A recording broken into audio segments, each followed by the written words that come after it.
샘터 모임에 오신 여러분 모두를 주의 이름으로 환영하며 축복합니다. 우리가 10월 달에는 신명기서를 매일 아침마다 묵상하고 있는데요. 우리 둘째 주간 우리 말씀인 신명기서 4장 1절과 2절 말씀을 가지고 오늘 샘터 모임에서 함께 말씀을 나누도록 하겠습니다. 제가 하나님의 말씀을 읽도록 하겠습니다. 신명기 4장 1절과 2절입니다.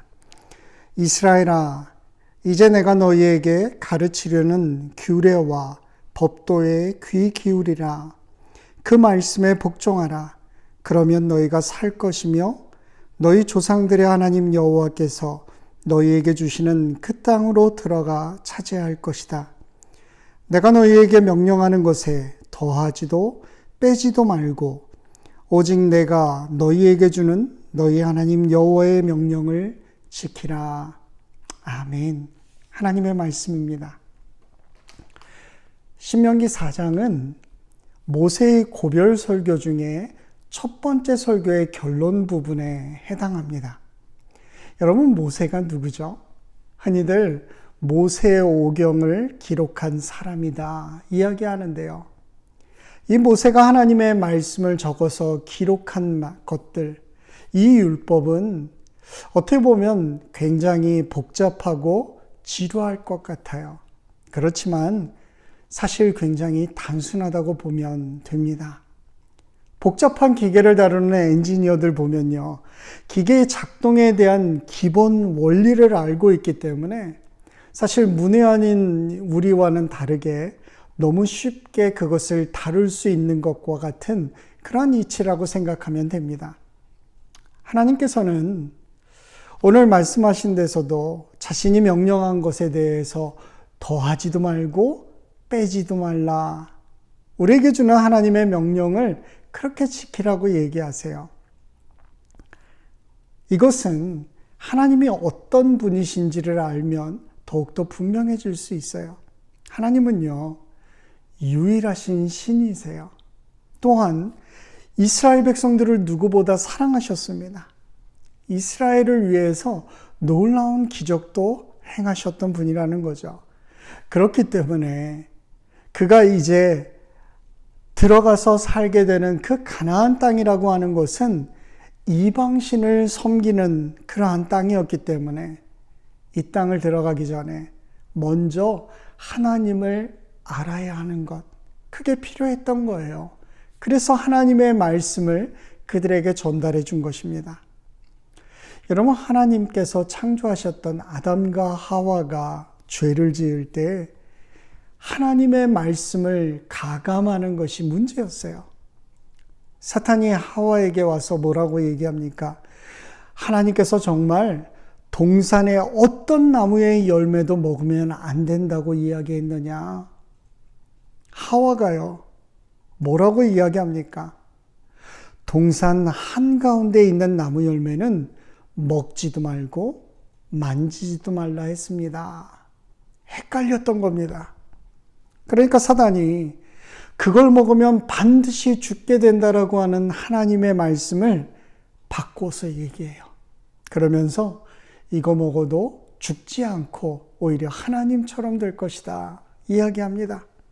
사단의 전략은 늘 없는 것을 더하거나 있는 것을 빼거나 바로 그러한 바꾸는 전략을 쓰고 있다는 것입니다. 여러분, 우리 믿는 사람들이 어떻게 하나님의 말씀을 듣습니까? 때로는 우리가 너무 고지식한 것 같아요. 또 미련한 것 같이 그것을 지키려고 합니다. 세상 사람들은요, 그렇게 살지 말라고 이야기하죠. 그런데요, 우리는 이 육을 중요하게 생각하다 보니까 영적으로 참 어두워집니다. 느끼는 것 같지만 보이지 않아요. 그래서 어떤 사람들은 하나님의 말씀을 잘 지키는 것 같기는 한데 때로는 바리새인 같기도 하고요. 정말 내 마음을 잘 지키면서 그렇게 하나님의 말씀대로 살아가고 있는지 혼동될 때가 너무나도 많습니다. 여러분, 분명한 것은 하나님은 하나님의 형상된 우리를 너무나도 사랑하신다는 거예요. 그리고 우리를 구원해 주기를 원하세요. 실제로 사랑받는 사람은요, 얼마나 큰 사랑을 받고 사는지 놓치고 살 때가 너무너무 많아요. 여러분, 인간이 태어나서 가장 큰 사랑을 받는 때가 언제일까요? 보통은 4세 미만이라고 얘기합니다. 왜냐하면 아기들이 할 수 있는 게 하나도 없거든요. 정말 부모님이 진자리 마른 자리 다 갈아누시고 잠 못 자고 온 힘을 다해서 애지중지 키우는데 여러분, 그때 일들을 기억하는 아기들이 얼마나 있을까요? 나중에 본인이 자녀를 낳아봐야지만 비로소 그때 그 사랑을 깨닫게 되는 겁니다. 사람들은요, 자신이 지금도 그 엄청난 사랑을 받으면서 산다라고 하는 것을 깨닫지 못하는 일들이 너무너무 많아요. 로마서 5장 8절은 얘기합니다. 우리가 아직 죄인 되었을 때 그리스도께서 우리를 위해 죽으심으로 하나님께서는 우리에 대한 그분의 사랑을 확증하셨습니다. 그렇습니다. 우리의 인생은 그 하나님의 사랑 때문에 태어날 수 있었어요. 사랑 때문에 살아가고 있는 겁니다. 그렇기 때문에 늘 우리는 그 사랑의 갈급함을 늘 채우기 위해서 살아가는 존재인지도 몰라요. 여러분, 미국에 장래가 촉망되는 한 젊은이가 있었습니다. 그런데 뜻하지 않은 사고로 휠체어에서 평생을 살아가야 하는 그러한 삶이 되고 말았습니다. 그가 고민하다가 약혼녀에게 물어봤어요. 내가 이런 불구자가 되었는데 당신 나를 사랑할 수 있겠습니까? 그때 이 여인이 청년을 바라보면서 얘기했답니다. 내가 그동안 당신의 다리를 보고 사랑한 게 아닙니다. 나는 당신의 인격과 당신의 삶을 사랑합니다. 여러분, 이 청년이 용기를 얻었어요. 그래서 그 열등감을 물리치고 그 여인과 결혼할 수 있게 되었습니다. 그리고 나서요, 그 연약한 몸에도 불구하고 그는 미국의 32대 대통령이 될 수 있었어요. 그가 바로 루즈벨트 대통령입니다. 미국 역사상 정말 전무후무한 사선 대통령이 될 수 있었어요. 여러분, 사랑은 어떤 조건도 문제 삼지 않고 사랑의 힘은 위대한 삶을 만들 수 있는 거예요. 하나님의 사랑이 바로 여기에 담겨 있는 것입니다. 저는 이 신명기 4장을 묵상하는 동안 무엇보다도 하나님의 사랑에 대한 것을 많이 생각했습니다. 하나님이 사랑하기 때문에 아브라함이라고 하는 한 사람을 택하시고요.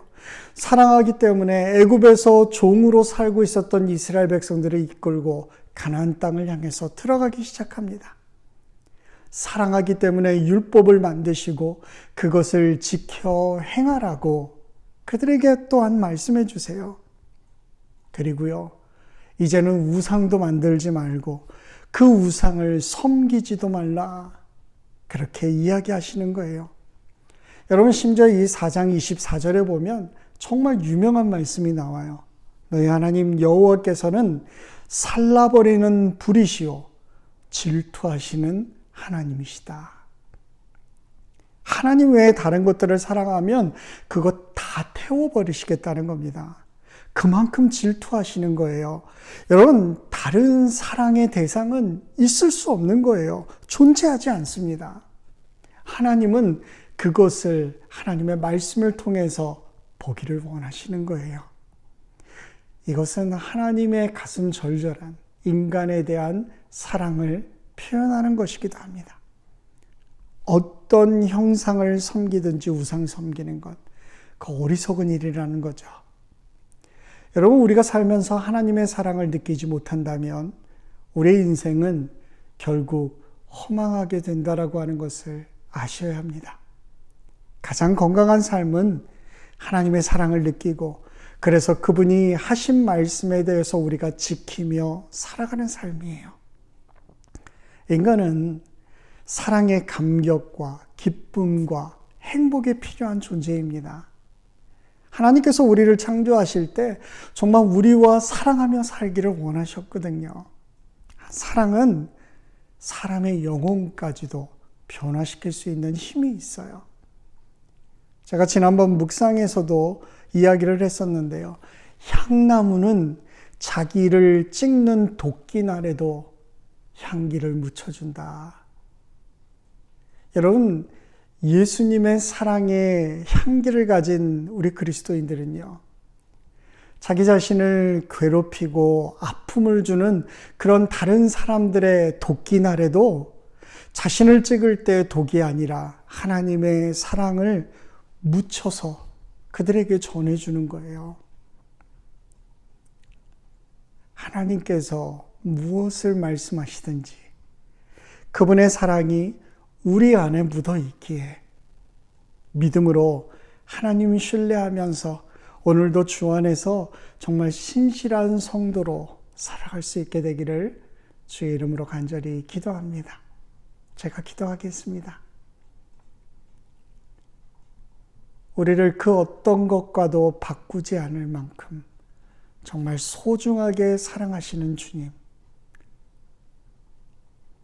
오늘 우리를 사랑하시기 때문에 말씀을 주셔서 그것을 지켜 행할 때 하나님과의 관계가 너무나도 아름답고 사람들과의 관계에서도 아름다워짐을 저희들 깨닫게 하시니 감사합니다.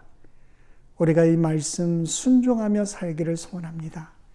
주님, 우리의 삶을 붙드시고 하나님이 기뻐하시는 삶을 살아갈 수 있도록 우리에게 힘을 주시고 믿음을 주셔서 때로 하나님을 알지 못하는 자들에게 우리를 통한 그 하나님의 사랑의 향기가 전달될 수 있도록 하나님 우리를 사용하여 주옵소서. 감사하며 예수님의 이름으로 기도합니다. 아멘.